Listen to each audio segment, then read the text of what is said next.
Бүгенге Казанда татар турысына бу канлы октябрьне хәтерләтә торган нәрсәләр калдымы? 20нче гасыр башында Гаяз Исхакый Зөләйха пьесын яза. Трагедиядә татар мөселманнарны көчләп урыслаштыру һәм чукындыру сәясәте турында сүз алып барыла. Февраль инкыйлабыннан соң Сәйяр труппасы әлеге спектакльне үз репертуарына ала һәм ул зур уңыш белән бара. Санчы елларда әлеге пьеса буенча Рамил Бухватуллин Сунчылар каберлекләре урынында монастырь торгызырга буйрыла. Бинаны үскәрәк Зеланд тауына урнаштыралар. Ул бүгенгә кадәр эшләп килә. Ә менә бу һәйкәлне 1813 елда төзелгән. Казан яулап алынганнан соң шәһәрдәге барлык ир-ат кырыла.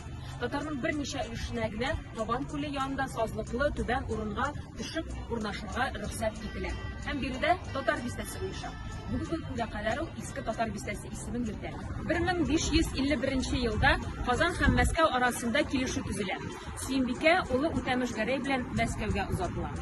Сөембикә һаман татарлар өчен бик көчле образ булып тора. Аны сагынып сөйлиләр, аның турында җырлар, әсәрләр, пьесалар, опералар язалар. Шәхсән минем өчен бу җыр күп күкрәп, ярылып, яшем яшнәгән кебек тәэсир итте. Мин аны кабат-кабат тыңладым һәм һаман тыңлап туя алмыйм. Шулай ук Усалның 1552 саны төшерелгән мерч бар.